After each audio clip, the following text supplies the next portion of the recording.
So you've got a gamer in the family or a friend that's really into video games and you're not quite sure what to get them. Well, one of the first obvious choices is, of course, a game.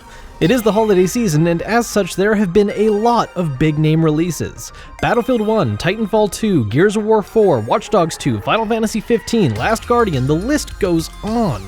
The problem is, you might not always know which exact one they want, or they have the impatient habit of grabbing games right at launch, depriving you of the chance of getting it. So, that's where all the other gifts on this list come in, starting with a personal favorite of mine, collectible figures. If there's one kind of merchandise that is just booming with gaming-related stuff, it's figures, and there's a lot of different kinds and quality levels you can go for. For instance, if the person you know is into Nintendo stuff, chances are they already have some amiibos. They're built well, the price points aren't bad, and they're constantly going on sale, so these can be a good stocking stuffer or little gift. If you want to go for something not Nintendo owned, one of the biggest collectible figures in the US right now are Pops.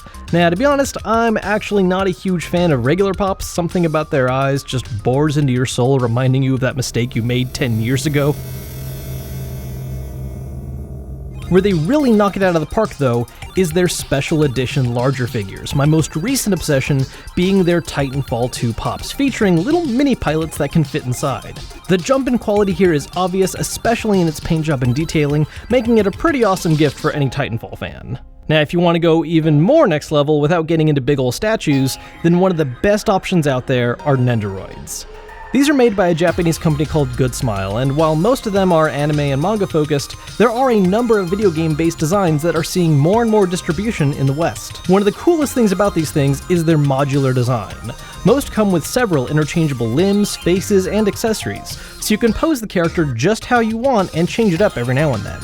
Now, if figures just aren't the right fit, another option that I think goes overlooked a lot is coffee table books, which there are actually quite a few based on gaming. An easy choice here is, of course, art books. Lots of collected arts from different game franchises have been released, sometimes as a collector's edition thing, other times you can buy them on their own. A great example would be The Last of Us, a pretty timely grab considering 2 just got announced. And if an art book doesn't feel right, there's plenty of awesome books out there relevant to gaming. For instance, The Hyrule Historia, a book that chronicles behind-the-scenes info on the Legend of Zelda franchise, including whole explanations of how every game is linked. Or a more recent example, Now You're Playing with Power, a companion book to the NES Classic that has little strategy guides for games on the system, as well as a documentary into the NES's life and uses a lot of art assets from old magazines, advertisements, and instruction manuals. Now, of course, another long-time popular option is gaming-themed clothing, t-shirts, hats, so on and so forth. But if you want to do something a little more festive, a little more ridiculous, you can of course get holiday sweaters. Now, you can get something like this, which is honestly kind of a lazy design. It's just a regular old sweater with a design printed on the front. What you really want is something like this. Now this is a real woven sweater with the entire design all over the place. Not a fan of PlayStation? Boom, Sonic. That was a messed up pun. Anyways though, still not a fan of that. Street Fighter. These things have been getting more and more popular every year, so there's a lot of designs out there. I'm gonna link some of my favorite ones down below for you guys to check out.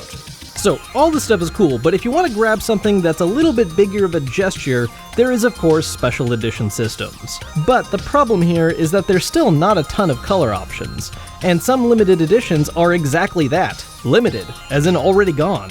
So, if you want to do something really fancy, there's actual companies dedicated to selling and customizing systems in other colors, like this bright red Xbox One S you see right here from Colorware. You can send your own system and controller in, or just pay extra for them to send you a new system. You can choose colors for different segments, get different finishes, and even design a matching controller.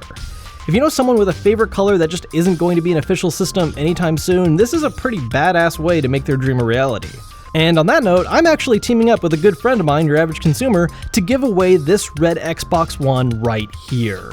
All you gotta do is check out the link down below in the description and subscribe to both our channels for a chance to enter.